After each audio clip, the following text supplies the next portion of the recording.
Ladies and gentlemen, welcome to the Evening Jones. All right, if you're watching at theeveningjones.com and need to log in, use Twitter profile, Facebook profile, whatever kind of profile you got, go ahead and use that. Once you do, you can participate in our chat room. You can also send in your questions, type them out, put them up on the screen, or if you got a webcam, headphones would be helpful. You can talk to me like I'm talking to you. So I'm still shopping, right? Right before we got on here, I started doing a little bit of the Christmas shopping because I haven't done any Christmas shopping. I think the only Christmas shopping that I've done so far, and I ain't actually accomplished this, by the way, but like the only Christmas shopping that I've done is my parents redid the basement at their house, and they want to put a ping pong table down there. Now, my parents are a combined 156 years old. I don't get the feeling they're going to be down there doing no Forrest Gump type shit. But my brother tells me that, in his day, they had a ping pong table in the basement back then. So maybe they want to recapture some of that nostalgia. Anyway, they wanted us all to go in on it. And I still got to put my third, I suppose, in on it. But that's kind of the extent of the Christmas shopping that I was doing. So one of my buddies, he's got a 10-year-old son, like the little fella. So I was going online to figure out what I wanted to get him for Christmas. And so it had been recommended to me that under these circumstances, what you do is just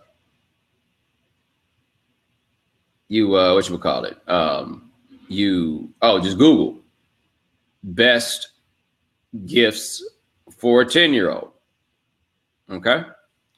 So I Googled best gifts for a 10-year-old. And I got to say, I wasn't really excited about the option that they were providing because I was looking at what was on the list for the best gifts for a 10-year-old. And I was like, yo, man, y'all gonna have a little homie out here looking lame. And then I realized my concern was actually not about the fact that it had him looking lame. I was concerned the fact it had me looking lame. Like the last thing I ever want to be in this game is the dude who gets a kid a gift that is not age appropriate and gets the age inappropriateness in the too younger direction. You know what I mean? Like you don't want to be the dude that's getting a 13-year-old kid an action figure from the GoBots or something like that.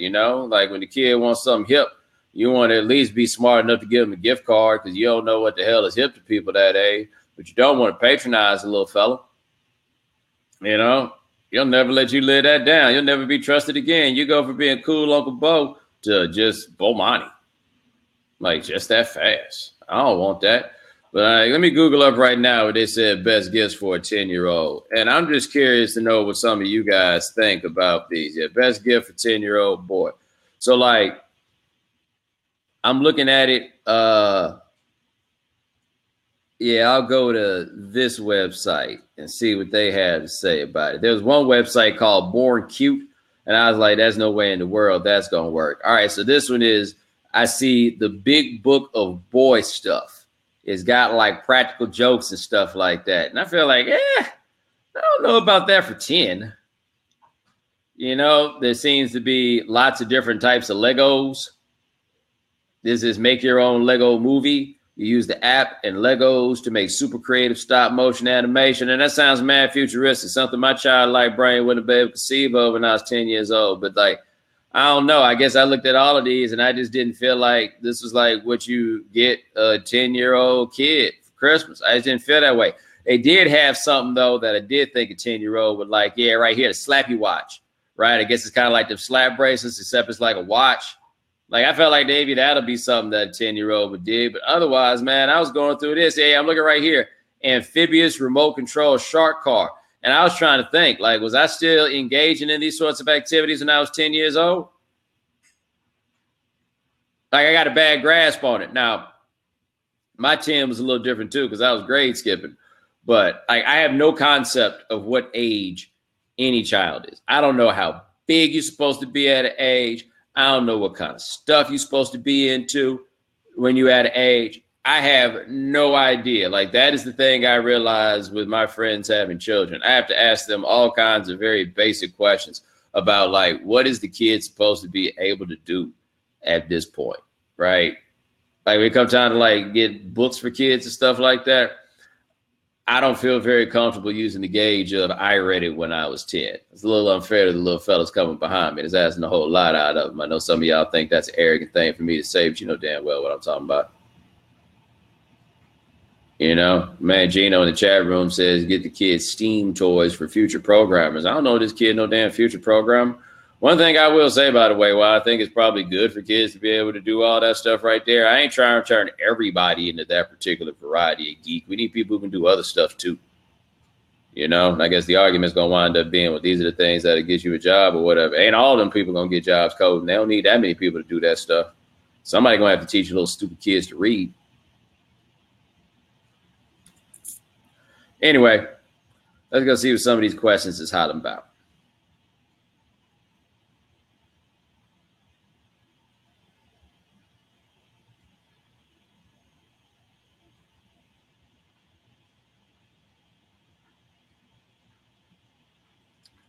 Offset doesn't have any friends that can tell him this is an incredibly bad look. Yeah, the homie Offset is not in a great place when it comes to this thing with him and his wife. And, you know, like you having back and forth in public or something with your girlfriend, I feel like that's kind of one thing. But like when you married, like I don't, you know, it's a little gross. Like all of this is just a little bit gross.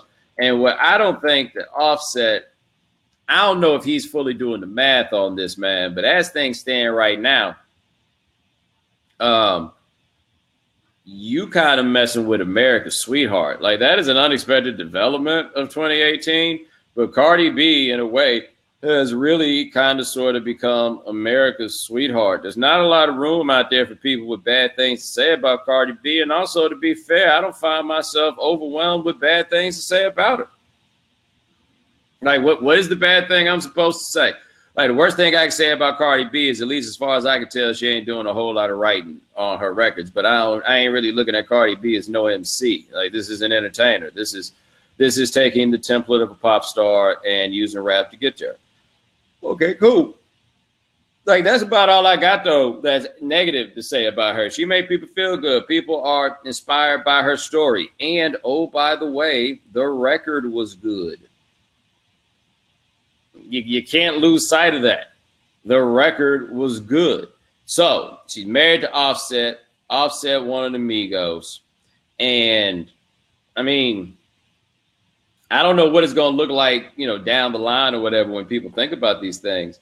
But it is worth considering that, I mean, this is, I don't think power couple is necessarily the appropriate way to put it because I don't think either one of them actually has any power. But Migos are like a really big deal. Cardi B is like a really big deal. Like this is two high levels of stardom coming together. Now, one thing that happened when they got together, and see to me, this is the thing that she gonna regret. Y'all can't have the same management. Like I don't care how good his management is. Y'all can't have the same management. I think one of the things that happens, and maybe this is the fatalism about me, I guess if you're married to somebody, you have to assume that you're going to be with them forever. You know, like that's the principle that you got to ride with. You're going to be with them forever. I guess so. But you got to entertain the possibility. Hey, first of all, these are his people before they was ever your people, right? Let's start there. These are his people before they was ever your people. Boom. We got that. 2. I make the argument that Offset has a lot more to gain from his association with Cardi B than vice versa at this point. I think we all agree there also. Okay. So you got these people around Offset, and now they're your people. This is all one thing. Okay. Here's what I think is going on. And I ain't really got no proof. This isn't like no reported stuff or anything else. I ain't really made no calls. But I feel like from watching this, and this is the part that makes me terribly uncomfortable about it, I do believe that what we're watching to a degree is a con, right? I do believe that we are getting gas. I do believe that this is a publicity stunt. Where I probably disagree with some of you, though, is I don't think either of the two stars of the stunt are in on the stunt portion of this. I think that those are two people who love each other and are in a relationship that seems to have a whole bunch of problems and that is playing out in front of everyone. I think that dude messed up. I think that dude wants her back. I don't think that dude has any idea how to get her back. And to be honest, I wouldn't have any advice to give him on how to do so. You know, that's just me. I'm a little weird when it comes to the principle of forgiveness. Not even weird. I just think that this is, you know, and I say, don't try this at home. This is just my thought process on these matters. If you do something that requires that somebody forgive you, it's probably because you did something selfish. You can ask that person for forgiveness. If that person don't want to give you forgiveness, I feel like you need to let that person not forgive you. I feel like you need to give that person time and space, whatever it is to deal with. But if you keep coming back with the baby, please forgive me, what are you in effect doing at that point? You are doubling down on your selfishness because you are now, once again, asking for something that you want at the expense of what that person is ready for. Like, that's my thought. You ask her to take you back, she ain't doing it, you just got to let it breathe, right? That's probably fair to all parties, but that man is not in a position where he can let it breathe. And all of us, let us be fair, have been in a position where we were no longer able to just let it breathe. And you get to that place where you're doing the kind of stuff that people write songs about. Like, I don't know, showing up with $15,000 worth of flowers, talking about baby, please, baby, come back, baby, please. Now, the thing that we learned about this at, you know, as we got more information about what happened at the Rolling Loud is that it appeared that Cardi B's publicist was in on this. Because, see, here's the thing. If you're a publicist, this is gold. This is all pub. You know what I mean? Like, if your job is to get publicity, now your job also should be to a degree to manage it. But if your job is to get publicity, this is publicity. I firmly believe that all them people back there knew what in the world was about to happen. I don't believe for a second that Cardi B is one of those people who knew what was about to happen. And she didn't seem to act in such a way to indicate that she knew what was going on. I feel like all these other people around here are the ones that see the profit on it. And in the end, what you got in the front is real people. Like, that's the thing about this. And I think that there's another level of this. I can't remember if I talked about this in the other spot, but there's another level of this that I think is interesting, which is I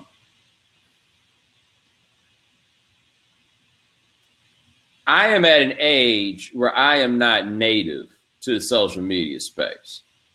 This ain't where I'm from. Like, I picked it up, you know, I moved to town, but like, it ain't where I'm from. I'm 38. It's not that. They what, like 25, 26? Right, in that zone. Okay, so let's take it back to like 8 years ago, like 2010. That's when these people would be like in high school, right? They're that age. That's when they would be in high school. They are native to this.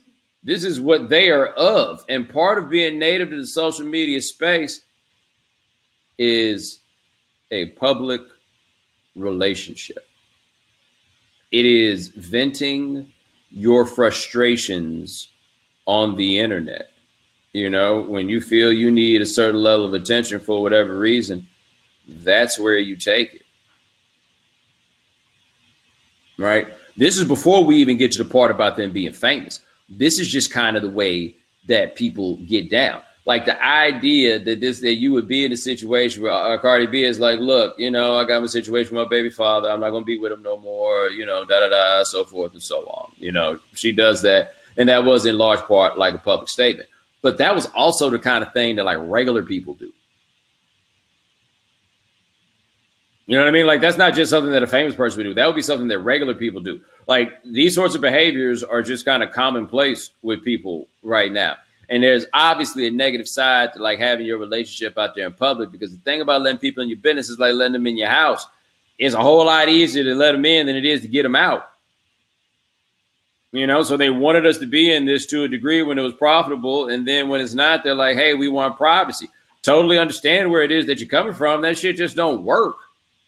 That's not what it is. And so now you imagine being Cardi B. You just had a baby. Dude you married to. ain't acting right. You're not feeling it. He's bringing it even more in public than you're comfortable bringing it. And it appears that your own people are in on this to put this stuff out here in a way that you don't want to be put out here. I don't want to be either one of them right now, to be honest. That ain't like no level of defense for him or nothing like that. I just would not want to be either one of them in this situation. But like, these are the times, man. And I don't know how exactly they're supposed to get out of it. And oh, by the way, the dude Offset got an album that's coming out pretty soon. Ain't nobody about to be talking about your album. Oh, by the way, let's get back to where we started here originally on this. Where we started originally was about Offset getting his bad advice. And this is the part that I feel like Offset ain't been paying attention to. And you guys let me know. Like, did the youngsters care about the Beyonce Jay-Z tour from the summer? And I asked if the youngsters cared about that tour from the summer because, look, man, the Hive, they weren't happy with Jay.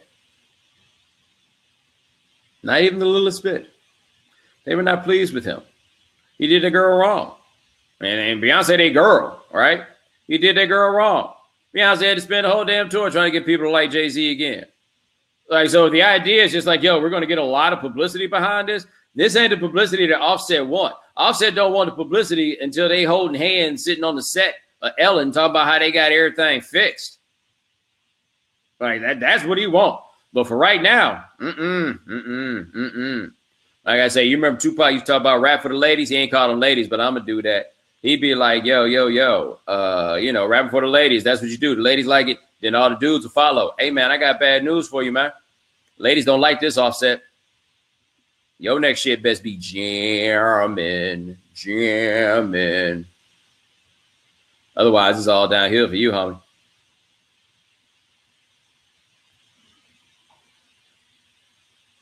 Appreciate the question. Let me see what else we got, too.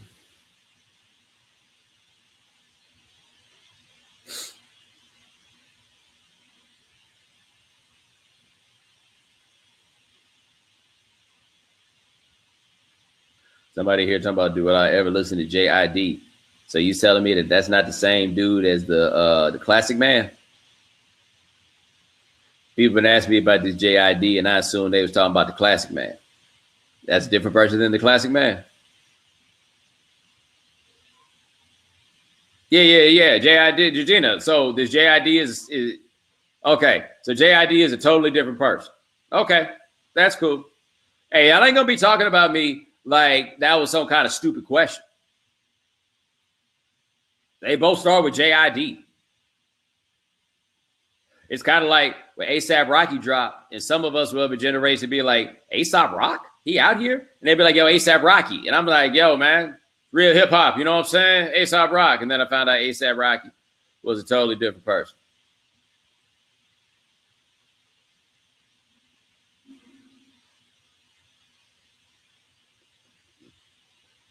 All right, let me see.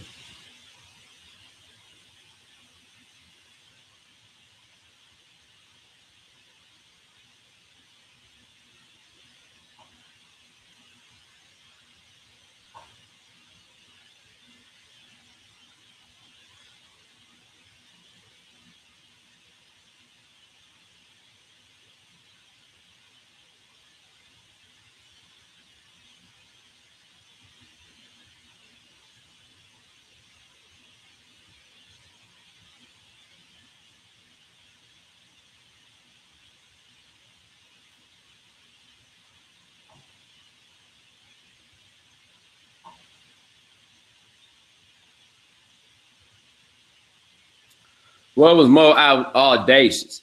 Jaquees, king of R&B claim, or trying to run up on Keith Sweat, claiming he has a 16 to 25-year-old demo on lock. I saw that. Now, I got to tell you, man, I ain't never heard of this Jaquees dude until right now. Can one of y'all tell me if his music is any good? I truly have no idea. He seems to be very confident about himself. And I live in New York now, so I don't really have no circumstance where I'm in a car and I got real control of the radio. So I don't really, got no way to get hip to nothing like that. He seems to have some mixed reviews over here. Some people say he's got some promise. Some people say he's a remix singer. People saying it's decent. No no like full on conclusion here that I can draw here of the dude. So I'm not gonna say anything bad about him because I don't know nothing about him. All I'm gonna tell you is this. I don't know who this dude is, but he got like all these threads about how inextricably linked like street game and the dope game was to the music game back in the day. And I saw a picture with Keith Sweat with Alpo. And I can't really tell you no particulars about Alpo, but I feel like I know enough to know that Alpo was a dude that was running a whole lot of weight back in the day. And Keith Sweat just posted up with him. Keith Sweat, like local around these parts. And I'm just telling you, Keith Sweat is not a dude that you want problems with. I got a homeboy, he got an auntie who like works in the concert game. He told me he hung out with Keith Sweat one time. And I remember some dude got on Twitter and was talking about how Keith Sweat was a simp. He listened to Keith Sweat's music. And he was like, don't you get this twisted, young man. Ain't not no little bit of simp in Keith Sweat. And you run up on Keith Sweat and be like, hey, you got he was king back then. I got 16 to 25. And to be fair, I mean, I don't know who does have the 16 to 25 demographic, but I do know that it's not Keith Sweat. I'm positive of that. In fact, I shudder in fear at the thought of what Keith Sweat would have to do to get the 16 to 25-year-old demographic. And can you imagine how embarrassing that music would have to be? Think about it. R. Kelly ain't even trying to get them no more. And R. Kelly was a forever young type motherfucker for a long time.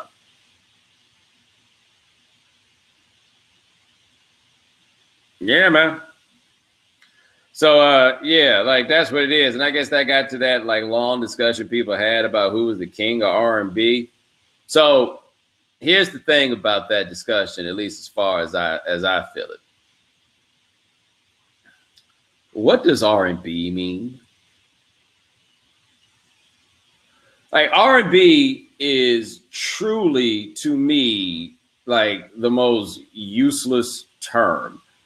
Because I feel like most people, when they are using the phrase R&B, are using it to refer to, black people singing music, like as much as anything else from like the 80s, 90s, and later. But R&B itself as a term is something that was come up with basically. I don't think it was come up with to take rock and roll away from us, but white folks did rock and roll. And then when it was black people, they called it rhythm and blues. Just because we couldn't have rock and roll no more. They seemed to want that. So I never know like what exactly it is that people are talking about. So are we like legitimately and honestly putting like Marvin Gaye in the same discussion as what's that boy named Jaquees? No, I don't even know what people mean when they're saying that. People ask me who you got is your king of R&B. I'm like, yo, you want to talk to me about funk? I might got something for you. You want to talk to me about soul? I'm pretty good with that. But R&B, as I think most people are describing it, man, if they wasn't rapping, I wasn't really trying to hear it. That was me. I can't say for nobody else. So I don't know who the king of R&B. I don't know. Like, is James Brown in this discussion? Like, what exactly are we talking about? And they know James Brown, the Godfather of Soul. Well, who are these other people? I have no idea.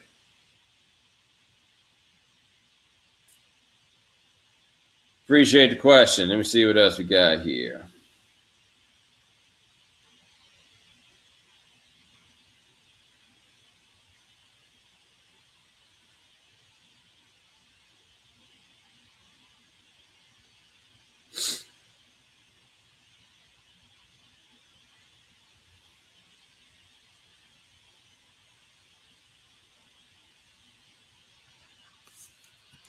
You're going to delete your Facebook account.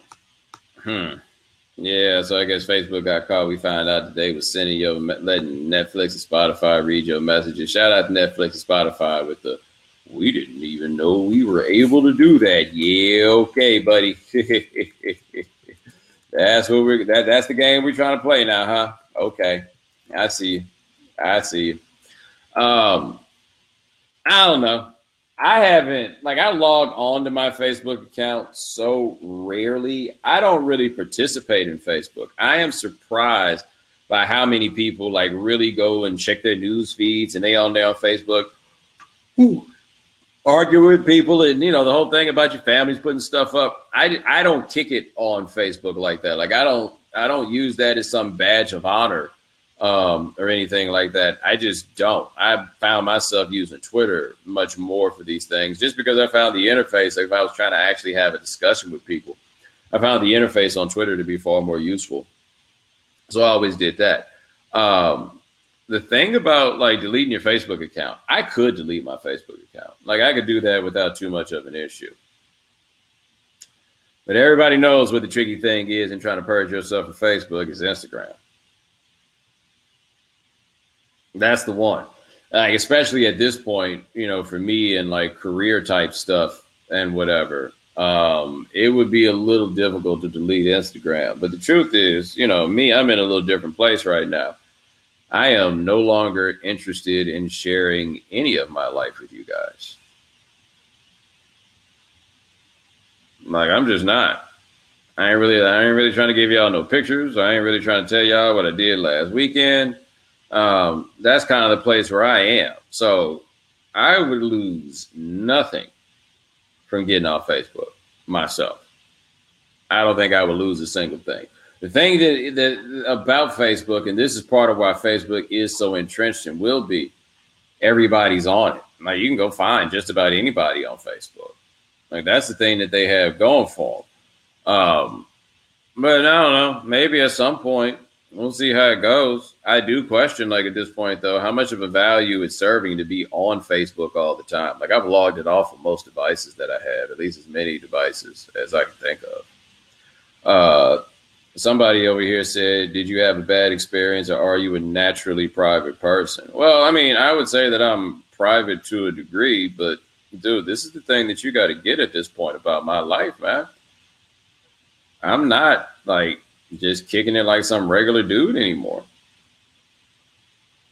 You know, like when what I was doing professionally was of a scale and scope that,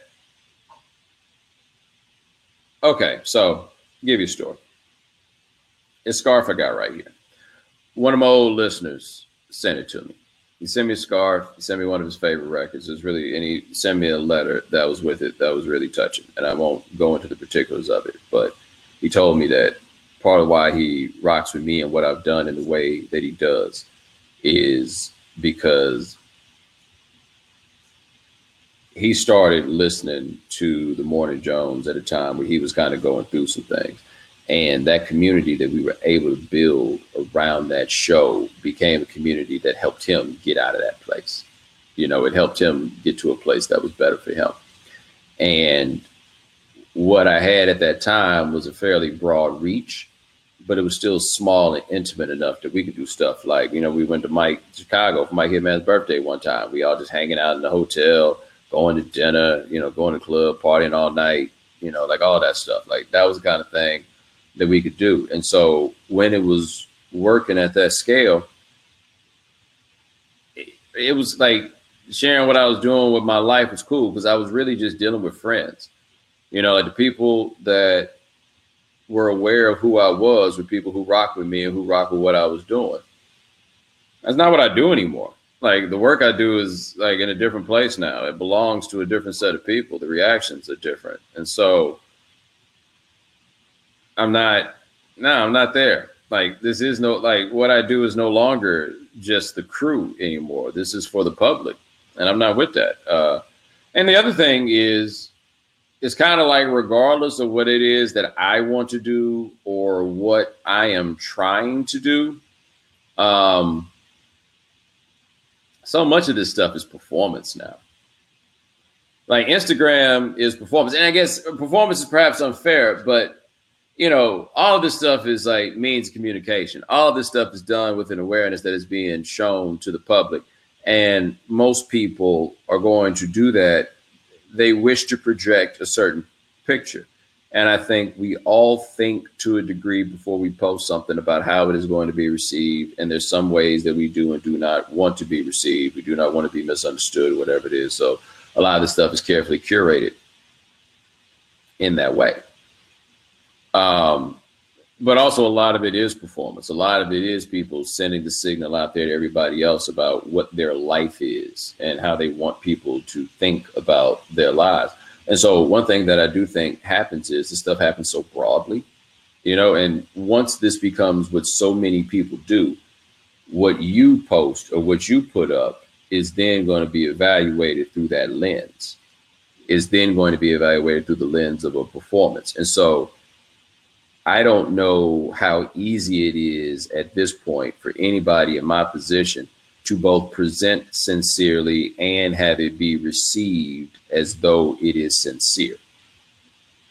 Like all of that, all these things are just kind of complicated by, you know, what I do now and where I do it and the way that I do it.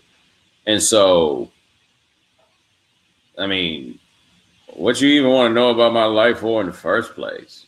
You know what I mean? Like somebody said something about, yeah, you don't really give us any of your personal life. Why, what do you want it for? So yeah, you can, yeah, no. So it's not like I had a bad, I mean, I guess I have had some bad experiences, but it's not really specific to the idea of having a bad experience. It's just kind of an awareness of looking around on it and being like, hey man, I got to be able to keep some of this to myself at some point, you know, like you got to think about this, man. It's a true story. This is like the weirdest thing happens to me. This isn't the first time this has happened, but this did happen a couple of days ago. I looked in my Instagram inbox for people who don't follow me. I don't do that very often because it's people who don't follow me. So anyway, or I don't follow, whatever. Anyway, I went in there and a dude sent me a picture of me sitting on the subway.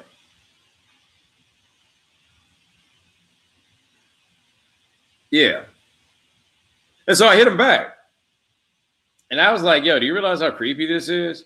He's like, my fault. I didn't even know if it was you. I guess it is. My bad.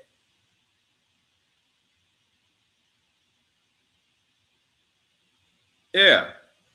Like I'll wind up getting, you know, such and such posted you in his Instagram story. And it'll be a dude like this happened. This dude took a picture of me walking down the street, going to work, and said, when you see your idol or something like that, but you're too scared to talk. What? Yeah, no, man. So, I mean, I have a hard enough time just keeping my walking around life. Yeah, no, the other day, in fact, I remember this. I had gone down, me and all the guys from the show were in Midtown, and I was there with my brother, and I see this dude, and he just keeps trying to get a picture, and he's trying to get a picture on a sneak, and it finally reached a point where I just looked at him and was like, dog, what the fuck? My bad, man. I'm just a really big fan, and all this stuff. Like, I'm looking at him as he's fumbling with the camera, and I'm just like, what are you doing? So, yeah. I would like to keep some of my life to myself and the lives of the people around me, some of it to themselves.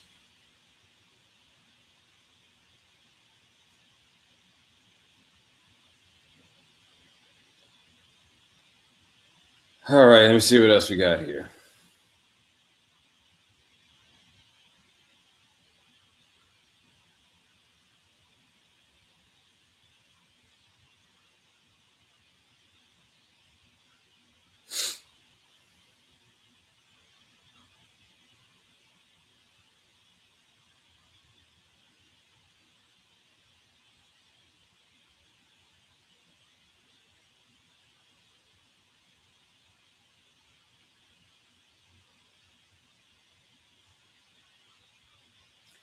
R&B is a broad term, like you said. Yesterday, Tamala and David Mann announced they are releasing some Christian baby making music.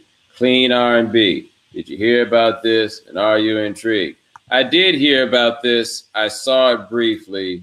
And let me explain to you why this confuses me. Okay? Now, you have to remember that I am not a religious man, nor am I a married man. However, okay, and you guys let me know if I got this backwards. Maybe my opinion of this is, I don't know. Maybe I'm just viewing this through my own heathen-like lens. Okay, you let me know here. But you telling me that I got to go through everything it takes to get married so that we can have clean sex?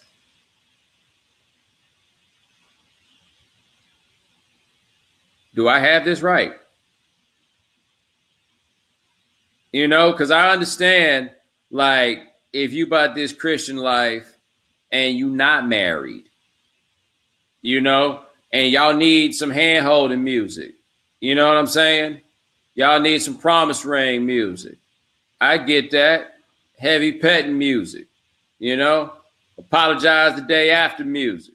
I get all that. But I thought that once y'all got married, it was just on and popping.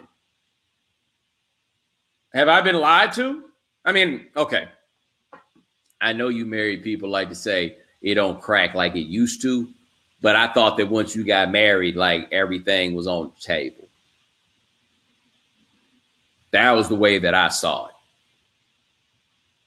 You know? So like clean baby making music, that just seems to be hustling backwards in the worst way. It seems to be completely antithetical to the idea and the process. It don't seem right. Now, what I want to know is who's actually going to buy that shit? Like, that's what I want to know. They can go out here, they can record it, but I need somebody to tell me, is there an actual audience for this? Or maybe there will be people who buy it to say that they bought it, but how many of them are actually going to use it? And I got this question. Like when they start writing one of those songs and they start recording it and they go back and listen to it, if it's too good, do they just throw it out? Because I feel like if your baby making music is good, it ain't going to be clean in the way, it ain't going to make you feel like clean in the way that they sang it. Wow. Either way, this dude Alex just said something in the chat that lets me know that he is an amateur. Some ways are the best ways, buddy.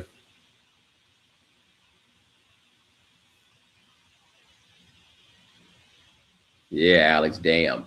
You do sound like an amateur. You ain't impressing nobody with that. Who's the person that doesn't like that?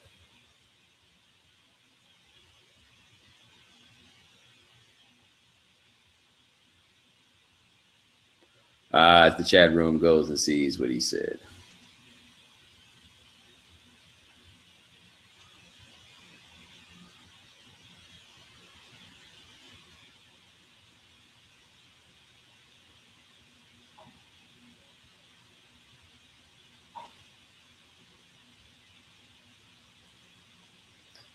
Someone said in the chat room, if you just join, scroll up like people don't know how chats work. And that's nice of you, Adedekun. Excuse me if I mispronounced it. I read it wrong the first time.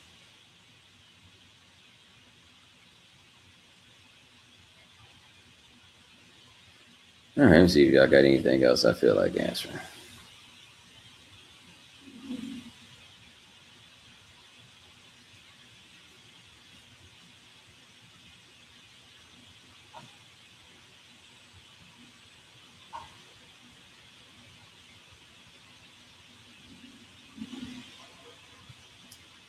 Are there any passion projects you're anxious to tackle in the near future? That is a very good question. I have not engaged in what is truly a passion project in quite a while. Like, I don't know if I would count this TV show that I'm working on right now as a passion project. And I work really hard to get to a place where this would be something that I could do. And in a number of ways, it is exactly what I wanted. But I don't know if I would like deem that at this point to be like a passion project. Like, I don't know. I guess I kind of, now that the work is on the scale that it's on now, like I talked about before, it just kind of feel different. So like the Morning Jones, I'd say was a passion project. Bomani Jones YouTube stuff, that was a passion project. this isn't that. Like it's not really that same sort of vibe. I got a few things I'm thinking about, perhaps want to find a way to get going. I got a few things that I'm thinking about at this point, but I got a TV show we just started. It's only been on for 7 months. So like, that's kind of where my focus has been and will be for a little while longer at least.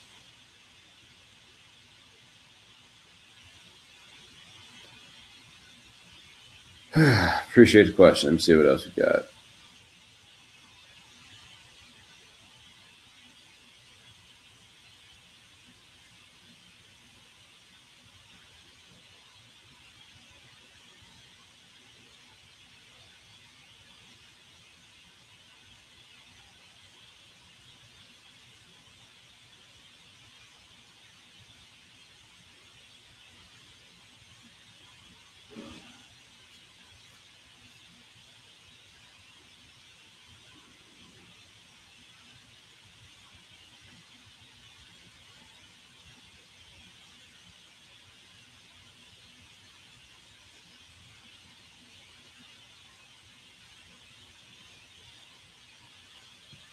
I recently learned of who James Baldwin was, and he was a really intriguing guy. How do you feel about him? He's all right.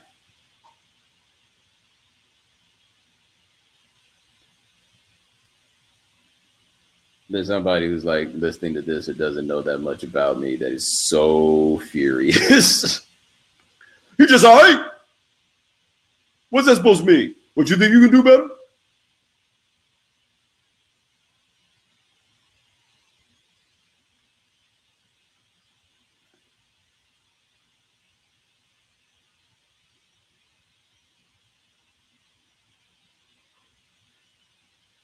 Somehow I feel like I answered this already, but I can't remember. Do you plan to write anything before the end of 2018? Anything in the works?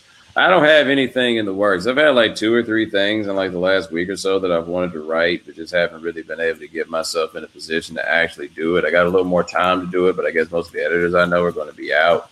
Like I wanted to write something about Oxnard compared to Malibu, but that's been out now for a month, so I don't know what the market is necessarily on that.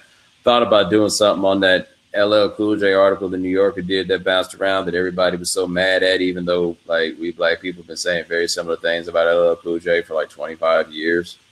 I don't know.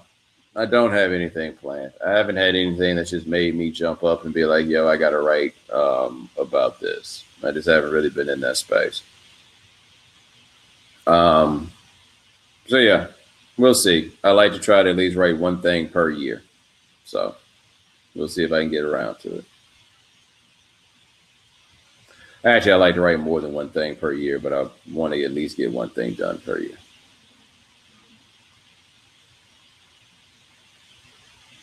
Appreciate the question.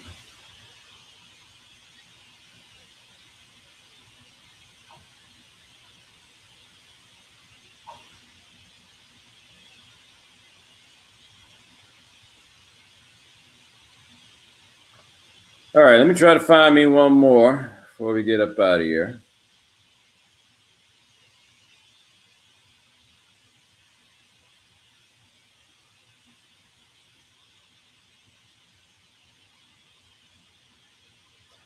What's the worst position to have in the White House right now? I mean, I feel like the answer to this question is pretty obvious.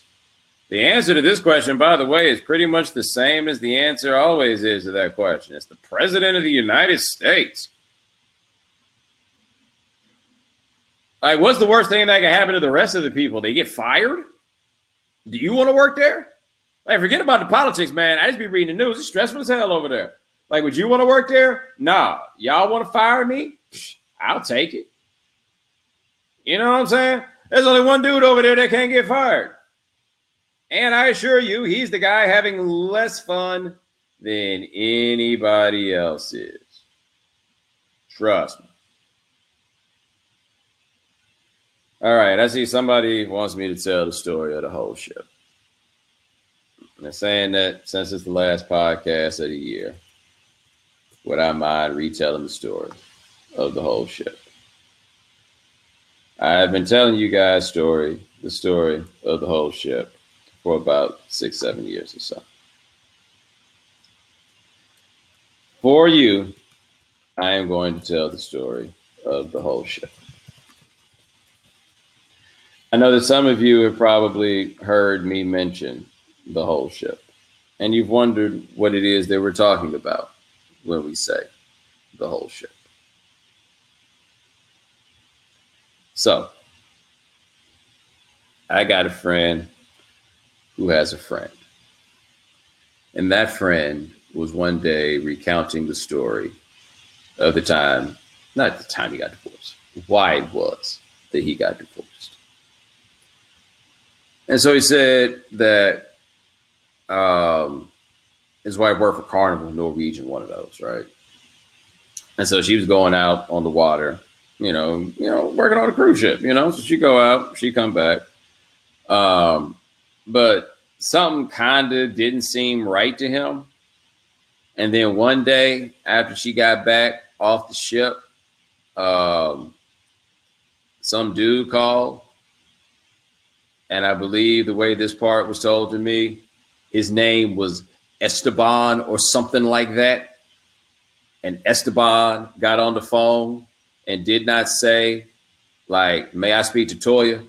He got on the phone with, where's Toya?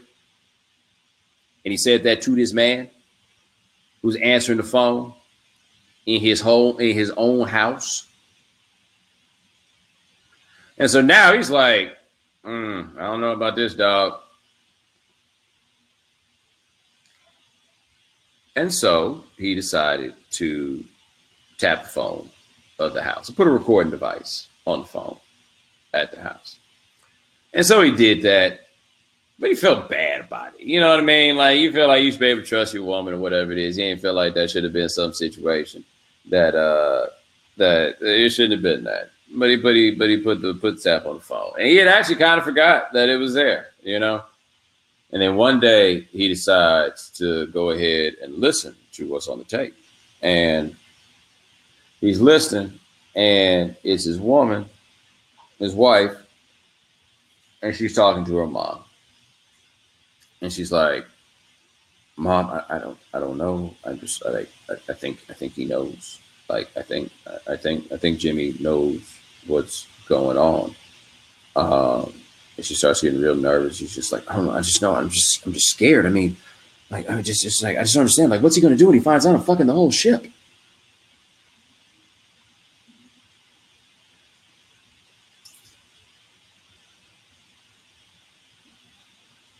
Not a dude on the ship.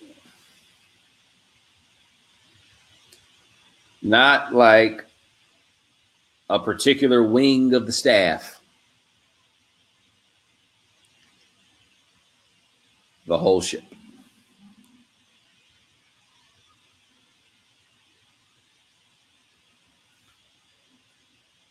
The whole ship.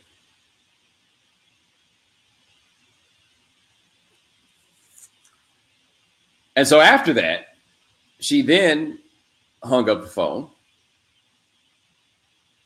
And because she was very stressed out about what might happen, she then began to call other people.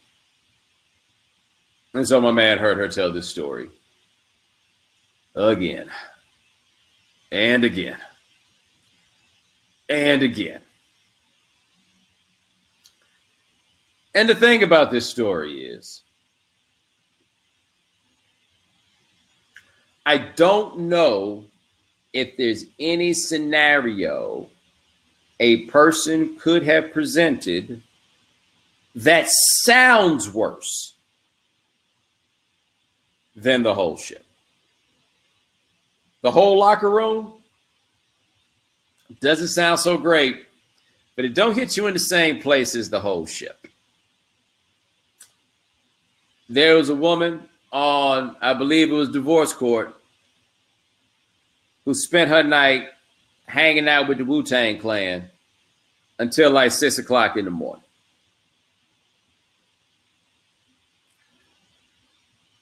And the Wu-Tang Clan has a lot of people.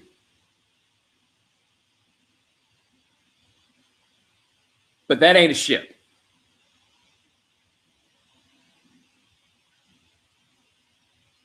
That ain't a ship. She brought scurvy back into their home.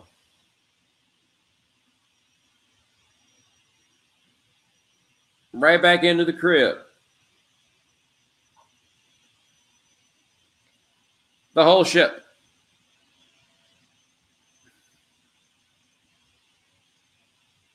Now, let me tell you what's interesting about this, as I know that you are processing this, okay? What makes the story of the whole ship so amazing is even with me telling you that the punchline was coming, you weren't ready.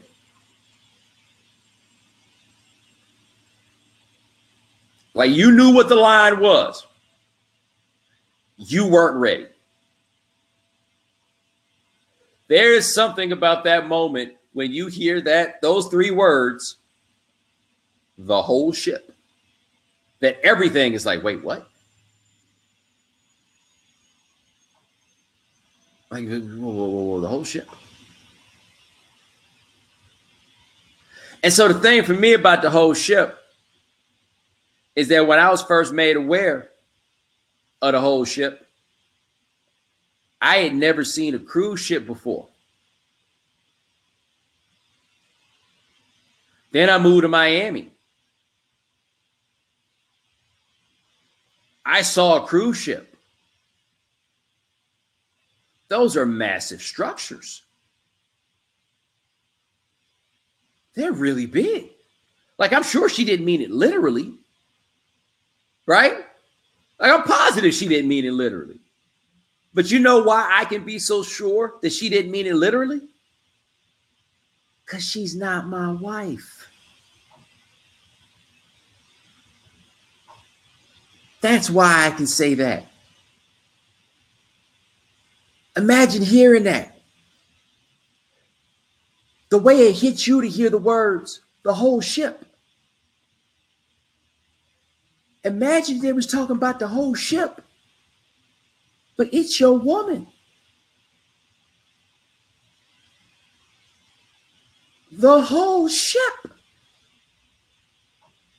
So my buddy who told me that story, we haven't done it in a long time, but I'm going to do it right now and just see what happens when I send him this text. And all the text is going to say is the whole ship. I want to see if he replies in a time period that I need for us to wrap up this show to me simply saying the whole ship.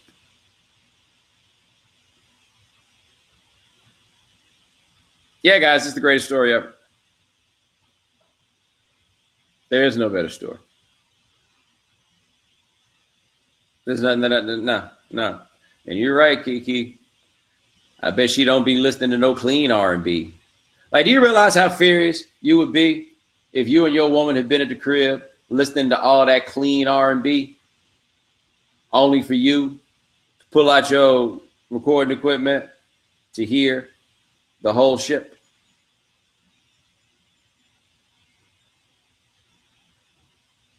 Right. You've been listening to a album with a song called "Let's Make Love Respectfully." You know,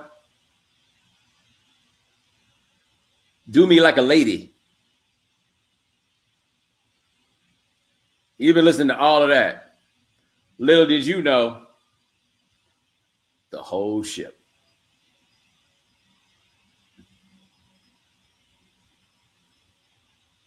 You know?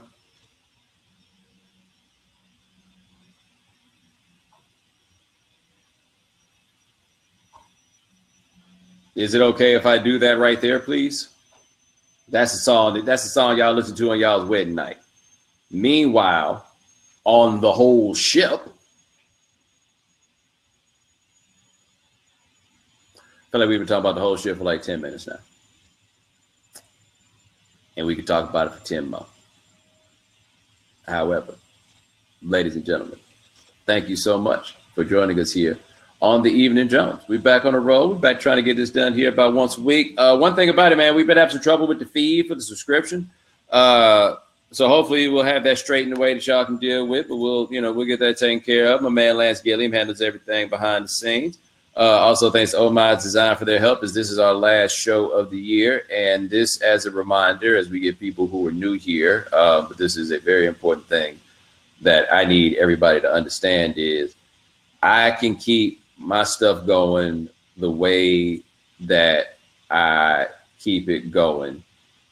And it's because of the people that are behind me keeping this going, and that is primarily Lance Gilliam. Lance, I could not imagine having somebody who is more dedicated and more loyal to what it is that we've been doing here for a very long time. What you hope to have if you're in a position like the position I'm in is you hope to have somebody who will treat your work and your business with the same care and concern that they would treat their own. There ain't nothing I need Lance to do that Lance won't find a way to get done immediately. And we've been working together now on all this stuff for, I guess, like 7 years, man. 7, 8 years, like somewhere in that zone. We've been doing this for a long time.